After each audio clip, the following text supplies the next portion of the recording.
prémonitoire, par exemple, 1h01, est-ce que ça fait partie des synchronicités? Alors,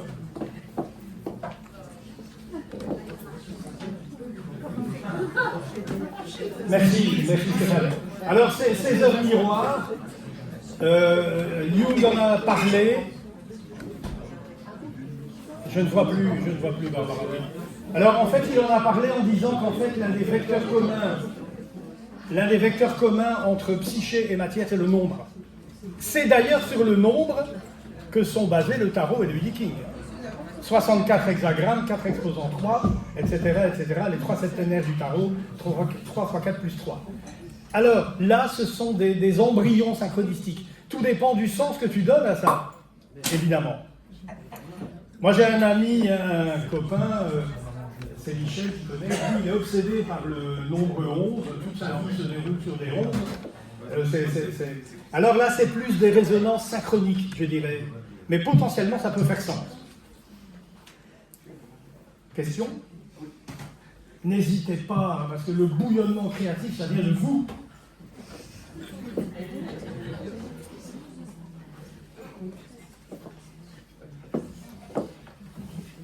Christine.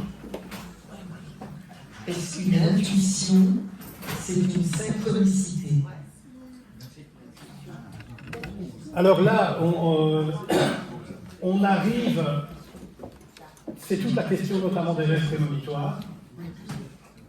Les intuitions prémonitoires sont-elles des synchronicités? En un sens, non, puisqu'elles n'ont pas lieu simultanément. Si, on peut avoir l'intuition, je ne sais pas, moi, effectivement, le moment de la des oiseaux, ça tape sur le toit, la dame a comme l'intuition que son mari est décédé, parce que c'est simultané. Mais une intuition prémonitoire, les rêves prémonitoires, qu'on ne sait bien évidemment pas reproduire en laboratoire, ou l'intuition que quelque chose va se passer, ce ne sont pas à proprement parler des synchronicités, mais on puise dans ce que Jung appelle le savoir absolu de l'inconscient. C'est-à-dire que dans l'inconscient collectif, il y a une sorte d'information, rappelez-vous la physique quantique, l'information se prépare longtemps à l'avance. Parfois, il y a des rêves qui ne sont pas prémonitoires, mais sont ce que j'appellerais hypothético-prospectifs, c'est-à-dire, si tu continues comme ça, tu vas dans le mur. Des rêves comme ça, on en a. C'est la sagesse de l'inconscient. Mais il y a aussi des rêves vraiment prémonitoires, notamment lors de certaines morts subites, violentes, on a parfois des rêves prémonitoires. Mais il y a autant de rêves qui sont hypothético-prospecteurs, à savoir que l'inconscient prévient. Alors, vous savez, dans les rêves, vous allez rêver que vous buvez une cascade parce que vous avez mangé trop salé et que vous avez soif inconsciemment. Il y a les rêves qui sont les désirs et conflits refoulés. Ça, c'est toute la part freudienne. C'est ce dont la psychanalyse freudo-lacanienne s'est énormément occupée, à juste titre. Et puis, il y a les rêves qui sont hypothético-prospecteurs. C'est la sagesse de l'inconscient. Et puis, alors, il y a quelques rêves prémonitoires.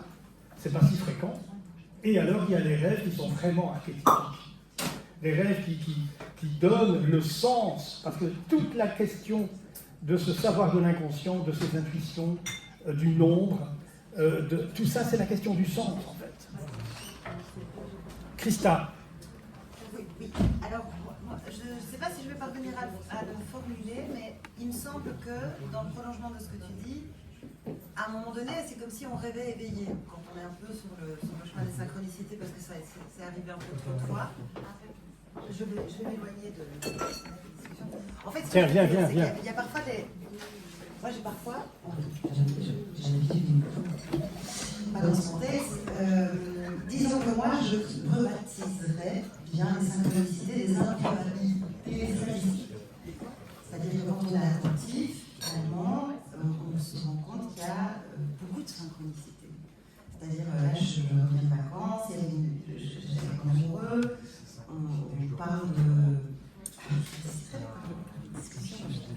Voilà, on parlait de tas de choses, justement de croire en la vie, etc., de croire en soi, et on se retrouve, avant d'embarquer dans un ferry, on se retrouve devant une jeune fille qui a un tatouage qui dit « crois en toi ».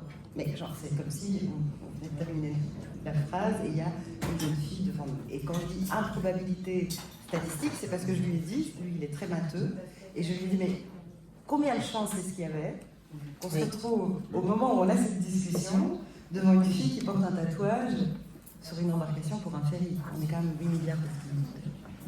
Alors voilà, là, c'est typique. Ce sont des coïncidences, entre guillemets, mais alors elles sont absolument improbables statistiquement, et elles ont du sens. Donc ce sont des bébés synchronicités, je dirais. Ça arrive, hein, ça arrive.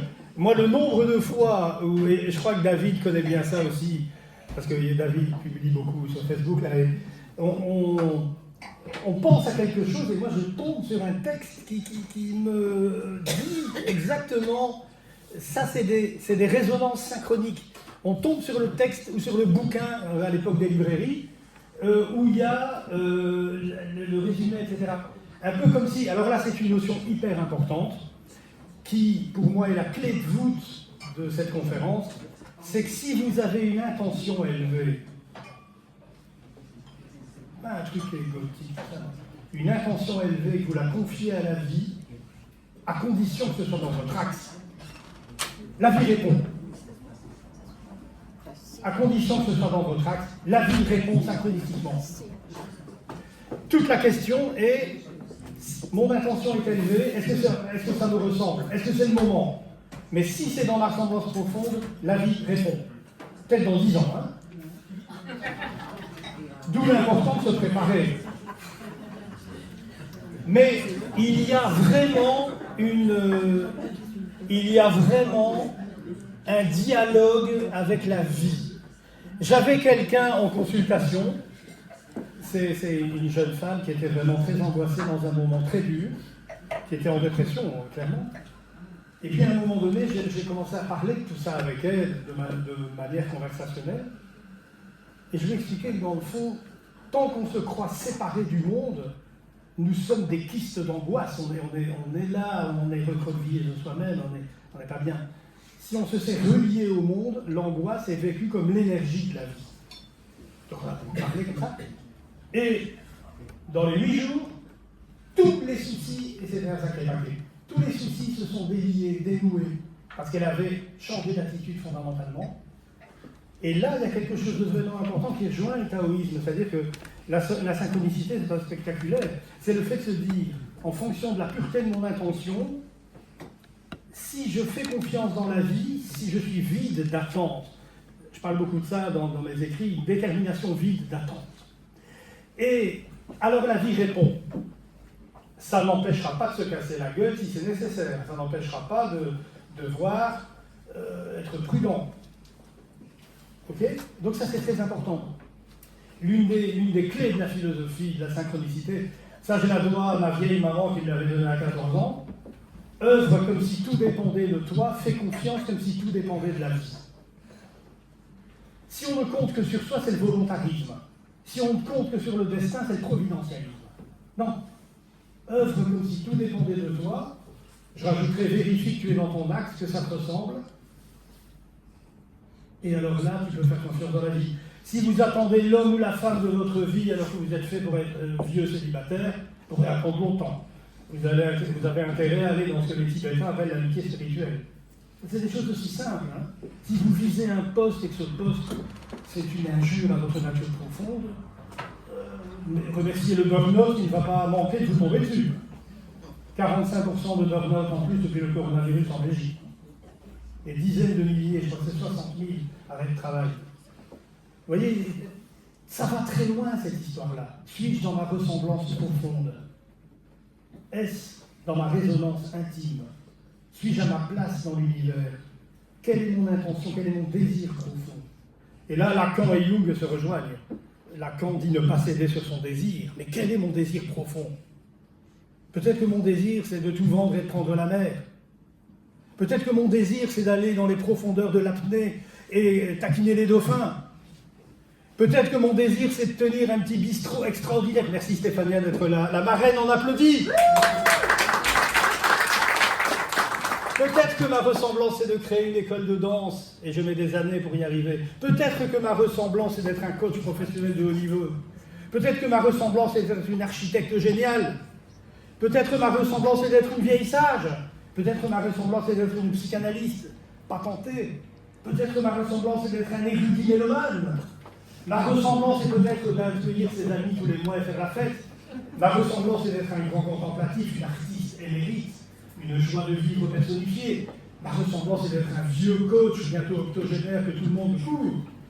Ma ressemblance est d'être une femme libre, heureuse et sereine, pleine d'amis. Ma ressemblance est peut-être d'être un marathonien fantastique, amoureux d'une femme qui aime les animaux. Ma ressemblance est peut-être d'être une psy, une femme de radio. Et toutes ces femmes poétesses, ludiques, amoureuses du bien-être. Mais si je ne suis pas dans ma ressemblance, je traîne à côté de mes guêtres. Mais ma ressemblance peut évoluer. Évidemment. On n'est pas en Cycle de vie. Cycle de vie, évidemment. Il est évident On peut avoir que... plusieurs vies, finalement. Ah, on peut avoir plusieurs vies en une et plusieurs vies après. Mais donc tout ça c'est très important. La philosophie de la synchronicité, c'est d'être en harmonie à l'univers, dans son axe et à sa place. Mais d'être patient. C'est pour ça que tout à l'heure tu as dit les impatients de Jung. Oui. D'ailleurs, comme dit Est-ce que... que c'était voulu ou pas? Bien sûr. C'était Comme disait Jean Houillou, à qui on doit tous tant, enfin tous, quelques-uns d'entre nous, le temps n'épargne pas ce qui se fait sans lui. Hein. Ben, c'est pas lui qui l'a inventé. Voilà. C'est peut-être un petit fermier du coin qui l'a Non, trouvé. c'est pas moi qui ai C'est pas grave. Bon, c'est lui qui le disait, pour nous. Bref, autre question. Mais n'hésitez pas. Ben, moi, je voulais dire Madame, votre prénom? Marie-Aline. Marie-Aline. Voilà. Mais je vous rencontre enfin. Ben, voilà. On s'était déjà vu à tourner. Voilà. Moi, je voulais... Merci.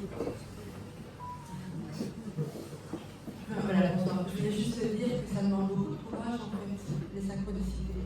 Et qu'il faut pas les couper, il faut être open pour les reconnaître et être prêt à les accepter, les accueillir. Parce que parfois, ça touche des endroits où on n'est pas confortable, ça nous met des vérités en face et ça va gratter peut-être des blessures qui ne seront peut-être pas réglées ou prêtes à être réglées maintenant. Et donc ça demande beaucoup de courage et beaucoup de confiance, je crois, si on n'est pas complètement aligné.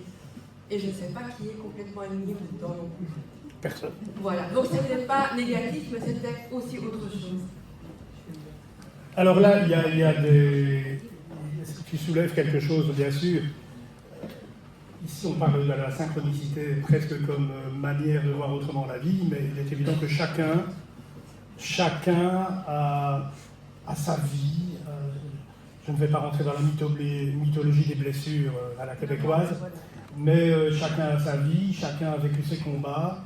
Notre nécessité nous met devant des crises qui nous mettent par terre, et c'est la vie, c'est normal, c'est l'alchimie. Et c'est là que toute la quête alchimique de l'unité passe par la nigredo, le démembrement, et forcément l'inconscient personnel, l'ombre d'éventuelles blessures, des carences. Mais enfin ça, il y a des millions de psychothérapeutes, bientôt 5 milliards sur 10 seront psychothérapeutes, donc l'humanité ne peut qu'aller mieux. Mais, et donc voilà, tout ça bien sûr c'est important. On est confronté par tout ce qu'on vit, on est confronté à sa nécessité évolutive. Ça c'est évident. Merci de le rappeler parce que je n'ai pas assez insisté là-dessus, puisque mon naturel optimiste. Christa. Est-ce que j'ai encore une question? Quel est avec tes multiples casquettes, quel est le... Pas de casquette, il y a que les cyclistes. Taillé Pogacar. Pardon. Non, ils mettent un casque maintenant. Vas-y. Entre l'astrologie et les synchronicités, qu'est-ce que tu tires comme fil? Bah pour moi, l'astrologie, elle est non causale, il n'y a aucune influence planétaire. Le thème, c'est la partition de vie que l'on reçoit à la naissance. Vous savez, dans les précédentes conférences, j'ai beaucoup parlé des EMI, les expériences de mort imminente. Et je disais, le cerveau est à l'âme humaine ce que le violon est au musicien. Le violon est cassé, c'est pas pour autant que le musicien est mort.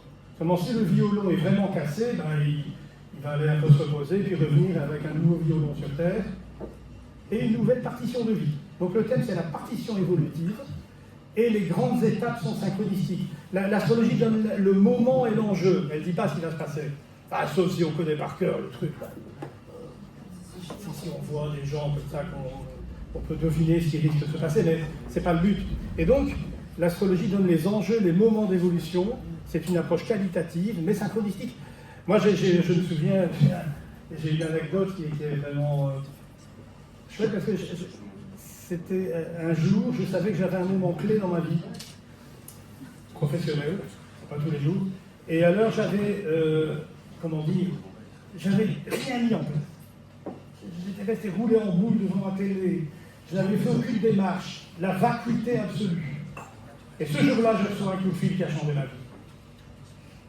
Et en fait, j'avais fait les études à 30 ans, j'avais fait un mémoire d'université, et les gens avec qui j'avais travaillé pour l'élaboration de ce mémoire avaient eu une sorte de contrat. Et c'est grâce à ça, j'ai dit oui, et c'est grâce à ça que pendant 17 ans, j'ai bossé à Bruxelles, au CFIP, etc. C'était ce jour-là, 5 février 1996. Et c'est un exemple, c'était un moment d'évolution, j'aurais pu dire non. Oh non. Un jour, j'ai eu une dame en consultation, et alors la dame, ça n'allait pas, c'était la grisaille, c'était morne, Waterloo, au long cours. Et donc, je lui dis, mais qu'est-ce que. Vous avez eu un moment clé, là, à ce moment-là? Ben, cette dame avait une proposition, et elle n'avait pas prise. Vous savez, quand le train s'arrête, même si on est sur le bon quai, il faut monter. Et éviter de se tromper de quai. Quoi que le détour ne manque jamais, comme disait Pichon. Donc, oui, l'astrologie donne les grands moments d'évolution possibles, potentiels. Mais elle n'est pas prédictive, surtout pas. Question. Ça va, Stéphania? Il y a beaucoup de monde, hein? Ben, c'est grâce à toi. C'est elle qui a fait les splendides invitations sur Facebook et compagnie. Et je te remercie encore. C'est la 4e. D'autres questions? Oui. Jung a dit, qu'on le veuille ou non, la question du divin s'impose. Quel est le rôle du divin dans les synchronicités? Et ça dépend, hein, ça dépend parce que je ne sais pas, ça dépend du sujet.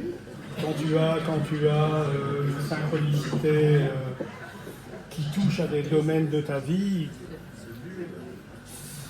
ça dépend. C'est au cas par cas. Maintenant, Jung a dit la question du divin se pose à toute personne qui avance sur le chemin, effectivement. Il avait écrit sur le fronton de sa maison à Zurich, Vocatus atque non vocatus, Deus aderit. Appelé ou pas, cette question du spirituel se posera à l'homme. C'est ça qu'il a dit.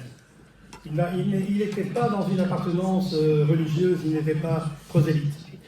Et donc, effectivement, toute la question de la spiritualité est au cœur de l'œuvre de Jung. Il est en clair que c'est la question du mystère de la vie. Mais je n'ai pas de réponse précise aujourd'hui. Question. Là-bas au fond, je vois des gens passionnés avec leur téléphone. Là, il y a madame qui a madame avec ses cheveux gris, là devant, ils sont plus brillants. Là. Le pull gris de madame, elle est où? Isabelle? Stéphanie? Stéphanie? Blond, oui, aussi. C'est vous, madame. Stéphanie. Oui, j'avais une question. En fait, c'est plutôt ce que ça m'évoquait dans ce que vous disiez. Je me dis, c'est entre responsabilité et lâcher prise, responsabilité d'être aligné et tout, et en même temps ne rien faire et laisser venir. Et je me dis, mais comment on fait? Enfin, je trouve qu'il y a un truc qui... Je crois qu'il faut être au clair dans son désir, le confier à la vie, ça doit, le fait d'être dans son axe, à sa place, de savoir ce qu'on désire, même si ça évolue, comme dit Colette, ça évolue évidemment. Et en fonction du cycle de vie, ça évolue, ce que tu désirais à 20 ans n'est plus la même chose à 60. Mais une fois que tu as pris cette responsabilité de définir ton désir en profondeur et de te préparer. Oui, mais on peut se tromper aussi. Oui, bien sûr, mais la vie le dira, ça c'est pas un problème. Shoshaku Jishaku, c'est une phrase zen qui dit d'erreur en erreur, je vais vers l'illumination. Ça me parle beaucoup, j'adore ça. Mais, donc, ça n'a rien à voir. Et une fois que tu t'es préparé, que tu as mis en place œuvre comme si tout dépendait de toi, alors là tu lâches prise. Et après, le moment venu, le kairos chez les Grecs, Oui, le moment favorable. le moment favorable, alors là, ça viendra. Et peut-être que ça ne t'intéressera plus. Non, mais je trouve pas ça facile en fait. Ah ben non, non, la vie n'est pas facile. D'essayer d'être aligné et d'avancer dans ce qu'on pense être bien pour nous et en même temps avoir confiance que la dame disait le divin va finalement venir, enfin, ou en tout cas quelque chose de plus grand que nous. Mais comment se sentir à quel moment je lâche alors que j'essaie de faire en sorte que les choses arrivent. Enfin, alors, je crois que, en fait, ce fameux lâcher-prise, c'est une notion galvaudée. C'est un peu comme le moment présent, Descartes, tout ça, enfin, l'instant présent, on y est toujours forcément. Mais le lâcher-prise, c'est quelque chose, c'est quand tu entres dans cette, je ne vais pas dire ce détachement, mais cette distance, c'est quand tu entres dans adieu va, quoi, écoute, tant pis, je sais, ça me fait plaisir, mais si ça ne vient pas, c'est pas grave, c'est ça. Il y a une forme de adieu va. Quand tu as beaucoup souffert et que tu dis, tu as beaucoup souffert et tu dis, bah, je n'ai plus rien à perdre. Ça, c'est le grand âge qui permet de dire ça.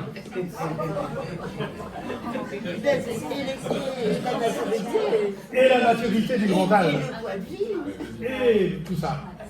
Mais je ne sais pas si Stéphanie, tu penses bien que quand tu soulèves que c'est pas facile, moi je dis toujours, la vie c'est comme le Tour de France. Les plus belles étapes sont souvent les plus dures, des étapes de montagne, avec le Tourmalet, l'Obisque, tout ça. Donc, sans faire l'apologie de la douleur, hein, sans faire du tout l'apologie de la souffrance. Mais c'est pas simple. Et surtout aujourd'hui, on est devant des défis incommensurables, on est dans une période... On est responsable de sa vie dans le sens où on a à assumer le mieux possible ce qu'on est, mais on n'est pas coupable. Hein. La confiance en la vie. La confiance en la vie. sans être accroché, ne pas être accroché au résultat, c'est ça.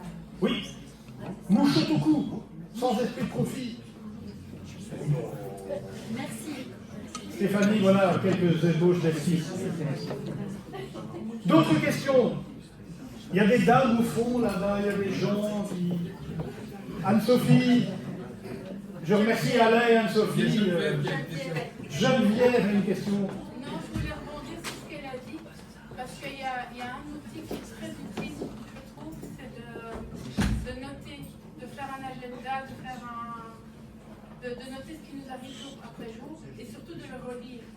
Parce que là, il y a des synchronicités aussi au niveau du temps, où on se retrouve chaque fois confronté au même problème, qui est suraigu ou qui au contraire se gère mieux. Et là, on peut voir vraiment comment on évolue par rapport à nos thématiques personnelles. Oui, oui. D'autres? D'autres questions? Je vois mes potes psychanalystes en train de se marrer là au fond. C'est bien, mieux vous rire. Hein, bon. D'autres, n'hésitez pas, n'hésitez pas. Ou des témoignages de synchronicité. Hein. Monique. Oui, moi, en t'entendant et en réfléchissant à tout ça, je trouve que c'est partir d'une vision de la vie, une vision des obstacles, des difficultés, des échecs, des ruptures. Et c'est vrai que quand on est dedans, ben voilà, il y a ce moment où on est complètement abasourdi, abattu. Mais à ce moment-là, je rejoins ce que Stéphanie disait, c'est à un moment donné se dire, ben voilà, je suis responsable de ma vie, de mon devenir, et donc qu'est-ce que je fais de cet échec? Qu'est-ce que je fais de cet accident? Qu'est-ce que je fais de cette rupture? Tout en sachant que c'est pas facile quand on est dedans, mais c'est de dire, voilà, ça a sûrement un sens. Et quand on parlait du divin, pour moi, le divin, c'est quelque chose qui nous dépasse, mais c'est la vie, ça peut être la nature aussi, ça peut être des rencontres, c'est tout ça le divin pour moi. C'est être ouvert à une dimension plus transcendante. Mais alors, pour rappelle-toi la conférence du 6 juin, oui. La crise, c'est un orage sémantique, on n'en sort que par le passage à vide. Voilà. C'est la nigredo alchimique, c'est-à-dire qu'on est paumé. On a tous vécu des ruptures amoureuses, des échecs pro, c'est nécessaire même. Et je crois que ce qui aide, c'est pas de chercher la cause chez les autres, Voilà. et se positionnant en victime, c'est dire, voilà, il y a quelque chose qui s'est passé, mais bon, où j'en suis acteur ou pas, peut-être Ou pas, pas. parce que l'autre est responsable de sa vie aussi. Et je crois que c'est se mettre dans une position de responsabilité, en tout cas de dire, ben voilà, ça va m'apprendre quelque chose. Tout à fait. Et alors je voulais dire quelque chose, parce que moi je suis quand même une grande angoissée, et la nuit j'ai beaucoup d'angoisse, et puis quelque part, en restant ouverte, ça peut être une émission à la télé que j'entends, un livre, une phrase, une rencontre, une discussion. Mais c'est vrai que, voilà, faut ouvrir son livre, ouvrir sa télé, aller voir des gens, voilà. Mais je crois que, et c'est tout ça pour moi le divin, c'est la nature, c'est ce qui me dépasse pour voir, je suis venue ce soir ici, et voilà, parce que, oui, j'avais envie de t'écouter, mais aussi en disant, voilà, il y a des choses qui seront dites et qui vont résonner en moi, et qui vont peut-être, cette nuit, faire leur chemin. Et c'est tout ça pour moi, c'est être ouvert à une dimension et pas rester branché, comme tu disais en boule, sur ma vie, je suis malheureux, je suis victime, les autres sont méchants, et personne ne me comprend, et moi je suis dans le réel et dans le vrai. Non, c'est être ouvert. Tout à fait. Maintenant, la traversée de l'angoisse, personne n'est à l'abri de la traversée de l'angoisse, puisque c'est l'énergie même de la vie. Donc, je crois que c'est pour ça que je dis, nous sommes tous des philosophes de la traversée de vie. Nous sommes tous des philosophes de la traversée. Et l'angoisse, c'est l'énergie de la vie. Personne n'est à l'abri. D'ailleurs, c'est marrant parce que quand on parle avec des grands méditants, des grands psychanalystes et tout ça, il ne faut pas croire que ces gens ne traversent plus l'angoisse. Hein. Lisez Ma vie de Jung, hein, lisez ces gens. C'est justement apprendre à naviguer dans l'énergie de la vie. L'angoisse, c'est l'énergie de la vie. Et ça demande, bon, voilà, beaucoup de... C'est un vrai boulot. Merci. Autre question, Marie-Aline. Je voulais juste dire, il y a ce proverbe oriental qui est magnifique et qui m'a beaucoup aidé dans des moments d'angoisse. Si tu peux faire quelque chose, pourquoi tu t'inquiètes? Et si tu peux rien y faire, pourquoi tu t'inquiètes? Eh oui. Voilà. C'est ce que tu disais, mais autrement. Tout à fait. Autre question, s'il vous plaît. N'hésitez pas à des témoignages de Delphine.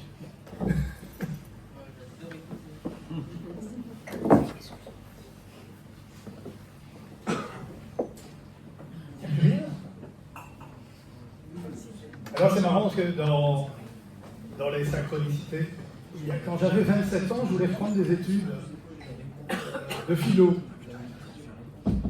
Et alors, je voulais les faire à Lille, en fait. Et puis, je tire le Viking. Le Viking me dit, hexagramme numéro 5, l'attente. Je dis, ok. Puis, j'étais pas content, j'étais jeune à l'époque. Je m'énerve et je fais un rêve où je suis sur la grande place de Lille, je vais vers les cours de philo et mes jambes se pétrifient. Je dis, ah bon? Ça se précise. Et puis, troisièmement, je pars en vacances, et là, je me casse la gueule, les deux genoux amochés. J'ai attendu 3 ans et j'ai fait un master en psychologie clinique. J'ai eu raison d'attendre. Synchronicité. Sur ces paroles d'une profondeur absolument dérisoire, je vous dis merci, et maintenant, c'est la fête.